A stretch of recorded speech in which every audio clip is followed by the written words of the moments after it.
안녕하세요. 함께하는 교회 김영호 목사입니다. 오늘은 구원론 45번째 시간입니다. 오늘 성경은 히브리서 6장 1에서 8절까지 말씀입니다.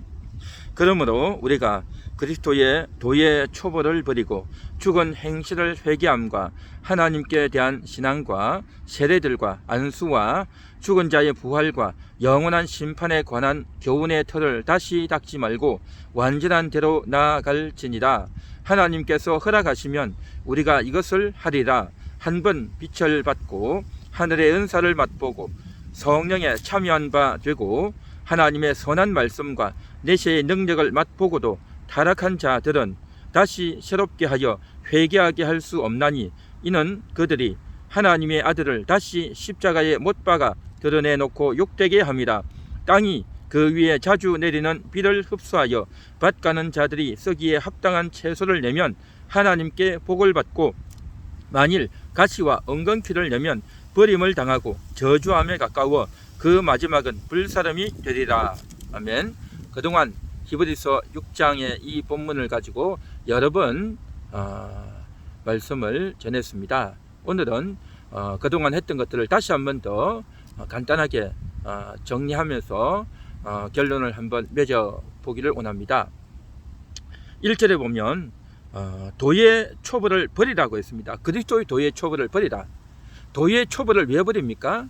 초보 위에 여러 가지 지식과 신앙을 쌓아 나가야 마땅하지 않겠습니까? 그런데 도의 초보를 버리라는 겁니다. 그리스도 도의 초보, 이것은 율법입니다. 그래서 구약 성도들이 율법을 통해서 앞으로 메시아가 올 것이다 라는 것을 저들이 그렇게 믿고 기대했는데, 이제는 그 메시아가 오셨으니 더 이상 율법에 매이지 말라. 이제는 율법을 버려라. 그것을 버려야 된다 라고 하는 말씀이다 라는 거죠. 그러면 구체적으로 무엇을 버립니까? 죽은 행실을 회개함, 이것을 버리라는 겁니다. 죽은 행실 회개가 뭐죠? 저들이 이제 성전에 나아가서 짐승을 끌고 가서 자신들이 잘못했던 것들을 이제 제사를 통해서 저들이 죄 용서 받는 것입니다. 그리고 저들이 부정한 것을 만졌으면 물로 몸을 씻고 옷을 빠는 거였습니다. 그렇게 함으로 인해서 저들의 몸의 행실을 씻는 것, 이것이 바로 율법이었고, 구약에는 그렇게 배웠습니다. 이제는 그거 더 이상 하지 말라. 예수님이 오셔서 피 흘려 주셨으니 이제는 더 이상 필요 없다. 그거 버리라. 그 말씀인 거죠. 그리고 하나님께 대한 신앙을 버리라는 거예요. 왜 하나님 신앙을 버립니까? 이 말이 안 되죠. 하나님 신앙을 버리라고 하는 것은 저들이 시내산에 올라갔을 때에 너희가 함부로 시내산에 올라서 나에게 가까이 오지 말라. 깨끗이 못한 상태로 나에게 오면 안 된다 라고 하면서 하나님에 대한 굉장한 두려움과 또 하나님을 이제 무서워하는 그러한 인식을 저들은 갖고 있었습니다. 그리고 저들은 성전에 나아가서 하나님을 직접 볼 수 없었어요. 짐승을 통해서 하나님을 만났단 말이죠. 그리고 저들은 이제 지성소 안에 절대 들어갈 수 없었습니다. 일반인들은 성소 안에도 들어가지 못했고, 또 성소 안도 제사장들만 들어갔고, 또 지성소 안에는 절대 들어갈 수 없었어요. 하나님을 감히 만나고 하나님께 가까이 나아간다 될 수 없었어요. 그래서 저들은 구약 성도들이 하나님에 대한, 하나님을 감히 만날 수 없다고 하는 그러한 인식, 그 신앙을 버리라는 것입니다. 그것을 버리고 이제 예수가 왔으니 그 예수를 통해서 이제는 하나님께로 담대히 나아가라 하는 것이 하나님의 뜻 아니겠습니까? 그러므로 지금 하나님께 대한 신앙, 구약적 하나님에 대한 인식을 다 버리라 라고 하는 겁니다. 세례들을 버리라고 해요. 세례가 뭡니까? 물을 뿌려서 죄를 씻는 것이죠. 구약의 성도들이 부정한 것을 만졌으면, 사체를 만졌거나 또 병에 걸렸거나 그런 것들을 만졌으면 옷을 빨고 물로 빨라고 했습니다. 이게 세례죠. 그런데 이제는 더 이상 그것을 할 필요가 없다. 예수께서 오셔서 피를 흘려주셨으니 예수의 피로 충분하다. 더 이상 구약의 세례는 필요 없다 라고 하는 말씀인 겁니다. 그리고 안수도 역시 마찬가지로 짐승의 머리에 손을 얹어서 나의 죄를 이 짐승이 죽음으로 다 씻어주십니다 라고 했던 것들, 이제는 그거 끝났다. 예수께서 단번에 십자가에 죽어주심으로 이제는 다 죄가 씻겨졌다. 그러니 구약의 안수를 버리라 라고 하는 거죠. 죽은 자에 대한 부활과 영원한 심판에 대한 교훈의 틀을 다시 닦지 말라. 죽은 자의 부활이 뭡니까? 모든 인생은 이제 이 세상에서 죽지만 다시 다 살아납니다. 그래서 신불신간에 다 살아나서 심판을 받는단 말이죠.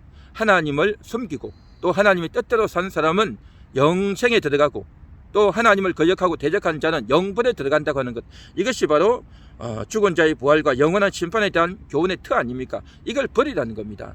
왜요? 이제는 예수 그리스도가 오셨기 때문에 예수를 믿고 영접해야 구원이라는 것입니다. 예수를 믿고 영접해야 이제 영생을 얻고 천국에 들어가고 또 하나님을 만날 수 있는 것이지, 이전에 구약에 들었던 그 교훈의 터에 밖에 있어서는 안 된다라고 하는 말씀이죠. 그래서 하나님께서 허락하시면 우리가 이것을 하리라 라고 했죠. 하나님이 허락하셔야 된다는 겁니다. 이것을 한다. 뭘 한다는 겁니까? 완전한 대로 나아가라는 겁니다. 완전한 대로 나아가라는 것은 우리가 행위를 온전케 하고 또 우리가 거룩한 삶을 살아서 성화를 이루라 라는 의미이기보다는 완전한 데, 바로 완전하신 예수님에게로 나아가라 이 말인 거죠. 완전하신 분은 예수님입니다. 우리 인간이 어떻게 완전할 수 있겠습니까? 그래서 그 예수 그리스도를 믿고 영접하면 그로 말미암아서 이제 그 예수로 말미암아서 예수를 믿고 의지하고 한 걸음 한 걸음 잡고 주님의 손을 잡고 나아가다 보면 죄가 씻겨지고 하나님의 인도를 받고 그래서 한 걸음 한 걸음 완전한 삶을 살 수 있게 되는 것이죠. 그래서 여기서 완전한 데로 나아가라는 것은 완전하신 예수님을 믿고 영접하라는 것이죠. 그래서 이제 하나님이 허락하시면 이걸 한다는 거죠. 하나님이 허락하시면, 하나님이 허락하셔서 이제 예수를 믿고 영접하게 되면 하나님의 가족이 되는 것, 천국 가족이 되는 것은 내가 원한다고 되는 것이 아니라 하나님이 허락하셔야 되는 것이죠. 하나님께서 너가 내 가족이다, 너는 나에게로 오라, 하나님이 허락하시고 불러주셔야 되는 것이죠. 그래서 이제 하나님이 허락하신다라는 것이 먼저 전제가 필요하다는 걸 말씀하고 있고, 그리고 이어서 이렇게 말합니다. 한 번 빛을 받고 하면서 이제 빛을 받고 나서도 타락한 자들은 다시 새롭게 하여 회개하게 할 수 없다는 겁니다. 한 번 빛을 받은 자가 누구이겠습니까? 이들은 구약 백성들, 이스라엘 백성들입니다. 저들이 홍해에서 이제 그 불기둥으로 말미암아 홍해를 환하게 비춰줘서 안전하게 건널 수 있었던 그 빛 뿐만 아니라 저들이 광야를 지나는 동안 그 구름기둥, 불기둥이 저들을 인도하고 그 빛을 받고 저들이 살아가지 않았습니까? 그리고 또한 저들은 가나안 땅에 들어와서 성소에 있는 그 빛을 통해서 이제 제사장들이 그 성소 안에 들어가서 제사 의식을 거행하고 또 그 빛을 통해서 진리를 봤단 말이죠. 그 빛을 본 사람들은 이방인들이 아니라 오늘날 신약시대 성도들이 아니라 이스라엘 백성들이다 말이죠. 그런데 그 빛을 받고 나서도 타락하면 그 빛이 지향하는 바가 뭐겠습니까? 구약의 의식적인 제사가 아니라 바로 메시아가 오시면 그 빛을 비춰주실 것이다 하는 것 아니겠습니까? 그래서 그 빛을 보고 이제 드디어 메시아가 왔는데 그것을 메시아를 영접하지 않고 거부해버리면 이것은 큰 실책이다라는 것입니다. 하늘의 은사를 맛보고 타락한다. 하늘의 은사가 뭐겠습니까? 하늘의 은사는 하나님이 주신 선물이죠. 하나님의 선물 예수 그리스도입니다. 하나님의 선물인 예수 그리스도를 믿고 영접해서 구원을 얻어야 되는데, 그런데 그렇지 않고 이것을 버려버리면, 타락을 하면 이 타락이 뭐겠습니까? 메시아가 이 땅에 오셨던 그 예수님이 바로 메시아고 바로 하늘의 은사의 본질인데 그분을 버려버리면 다시 어떻게 구원을 얻을 수 있겠느냐 하는 것이죠. 성령에 참여한 바 되고, 성령에 참여한 바 됐다는 것은 구약의 이스라엘 백성들에게도 성령이 역사하셨습니다. 저들이 홍해를 건널 때, 저들이 또한 가나안 정복 전쟁을 펼칠 때, 또 저들이 이제 이스라엘 백성이 되어서 왕정 시대를 지나는 가운데 순간순간마다 성령이 임재하셔서 저들에게 놀라운 역사를 해주지 않았습니까? 그런 놀라운 성령의 역사를 다 보고 나서도 다시금 그것을 거부해버리면, 메시아가 오셨는데 그것을 거부하면 다시는 구원의 길이 없다라는 것이죠.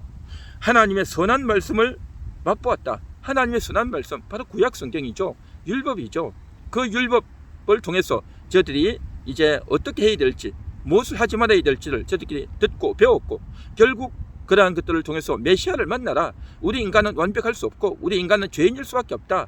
그러므로 메시아에게 와서 모든 수고와 죄짐을 다 내어놓고 구원받고 죄 용서받고 예수 그리스도를 믿고 영접하라. 이 말씀 아니겠습니까? 그런데 그런 선한 말씀을 받았으면 그 선한 말씀의 주인공이신 메시아가 오셨으면 그 메시아를 믿고 영접하라는 것이죠. 메시아의 능력을 맛보고도, 메시아의 능력 바로 천국이죠. 그 천국의 모형인 성전 아니겠습니까? 성막이고 성전인 것이죠.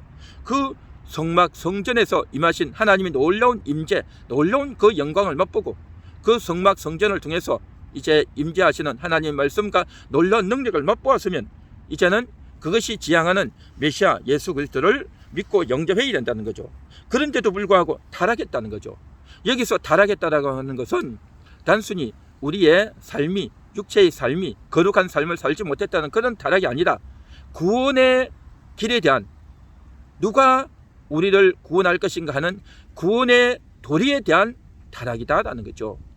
여태까지는 구약의 백성들이, 아브라함 이후에 또 모든 이스라엘 백성들이 하나님의 택한 족속들로 살아가면서 오직 우리를 구원할 분은 메시아이시다, 예수 그리스도가 오셔야 우리를 구원하고 그 메시아가 오기를 학수고대하고 기다렸단 말이죠.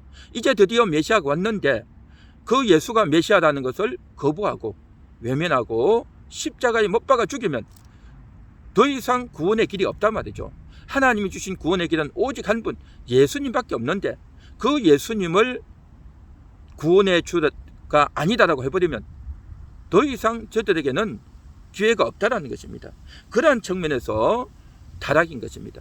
구원의 대상에 대한 타락, 구원의 길에 대한 타락, 영혼이 구원받는 것에 대한 타락, 이것을 지금 말한다는 거죠. 그런데 오늘날 인생을 살아가면서 예수를 믿고 난 이후에 삶이 거룩하지 못하고 또한 하나님의 말씀에 온전히 순종하고 헌신하지 못한 그러한 삶에 온전치 못한 그러한 타락을 의미하는 말씀이 오늘 이 본문에서는 아니다라는 것입니다. 그래서 구원의 길에 대한 타락을 지금 여기서 말하고 있기 때문에 우리는 여기에서 혼동을 하거나 헷갈려서는 안 될 줄로 믿습니다. 그래서 이제 이들이 타락했다라는 하는 것은 구원의 길에 대한 타락, 유대인들에 대한 말씀이다라는 것입니다. 유대인들에 대한 말씀. 그래서 그러한 자들은 구원의 길을 이제는 완전히 저버렸기 때문에 다시 구원할 받을 길이 없다라는 말씀인 것이고, 7절 땅이 그 위에 자주 내리는 비를 흡수하여 밭가는 자들이 쓰기에 합당한 채소를 내면 하나님께 복을 받고, 그렇죠. 하늘에서 비가 내려서 이제 그 비로 말미암아 채소가 나고 열매가 맺히면 사람을 흡족하게 하고 또 기쁨을 주겠죠. 이와 같이 바로 우리 모든 인생이 저주받은 인생이었는데 아담이 선악과를 따먹고 나서 저주받은 인생이 되지 않았습니까? 그 저주를 받았기 때문에 무엇을 해도 안 되고 성공할 수 없고 틀림없이 이렇게 하면 될 것 같았는데 하다 보면 안 된단 말이죠. 눈에 보이는 가시와 엉겅퀴, 눈에 보이지 않는 가시와 엉겅퀴가 이 세상에 자욱하게 깔려있단 말이죠. 보이지 않는 영적인 세계가 있고 하나님께서 그걸 막아 놓으셨단 말이죠. 메시아를 영접해야 또 예수 그리스도로 말미암아 그것이 풀려지고 해결되도록 하나님께서 막아 놓으신 것인데 이제 드디어 메시아가 오셔서 그 메시아가 주시는 성령의 생수로 말미암아 메시아가 주시는 그 은혜로 말미암아 이제 구원받고 이제 그로 말미암아서 하늘에서 비가 내리듯이 우리의 심령에 놀라운 은총의 비가 내림으로 말미암아 이제는 저주가 물러가고 구원을 받고 뿐만 아니라 우리의 모든 삶에서 형통한 삶이 열려지도록 그렇게 하나님이 조치하셨다는 거죠. 그래서 합당한 채소를 내듯이 우리가 열매를 맺고 그런 삶을 살면 하나님께 복을 받는 삶으로 계속 연결되어진다는 거죠. 그런데 가시와 엉겅퀴를 낸다라고 하는 것, 이것은 예수 그리스도를 믿지 않는 자들은 계속 가시와 엉겅퀴입니다. 저들은 예수 그리스도를 믿기 전부터 이 세상에 태어나면서부터 가시와 엉겅퀴예요. 모든 인생은 저주받은 인생이었어요.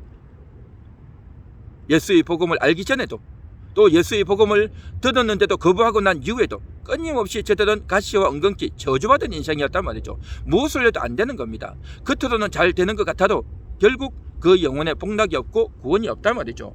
그래서 이제 유대인들이 예수 그리스도를 거부했으니 이전에 있던 가시와 엉겅퀴가 여전히 난다는 겁니다. 더 독하게 더 심하게 가시와 엉겅퀴가 더 심하게 나게 되겠죠. 그렇게 되면 어떻게 되느냐?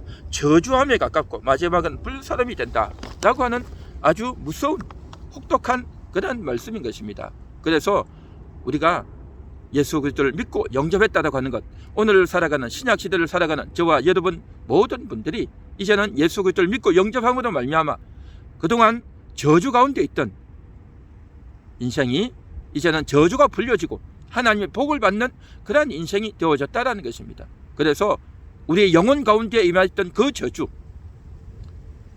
하나님을 대적하고 하나님을 불신앙했던 그러한 자들이 이제는 예수 그리스도를 믿고 영접했으니 영혼 가운데 있던 저주는 다 떠나가고 다 물러갔어요. 그러나 여전히 우리의 입버릇에, 우리의 습관 속에, 우리의 행동 속에 나도 모르게 보고 듣고 배웠던 아버지와 어머니를 통해서, 조상들을 통해서 우리의 스승과 또 온갖 세상과 학교에서 듣고 배웠던 좋지 못했던 그러한 풍속들이 우리 속에 있단 말이죠. 그래서 그것을 우리가 인정하고 발견하고 회개해야 됩니다. 그것을 버려버려야 된단 말이죠. 그런데 우리 속에 남아있는 저주의 풍습들이 있다고 한다면 우리는 여전히 복을 누리지 못하고 어려움 가운데 있겠죠. 그래서 오늘 이 시간 우리는 영혼 가운데 저주는 풀렸지만 우리의 삶 가운데서 아직 회개하지 않고 깨닫지 않고 돌이키지 않고 있는 요소가 있다면 우리는 그것을 돌이켜야 될 줄 믿습니다. 그래서 저주에서 해방되어지고 하나님이 주신 놀라운 은총과 복을 받아 누려야 될 줄 믿습니다.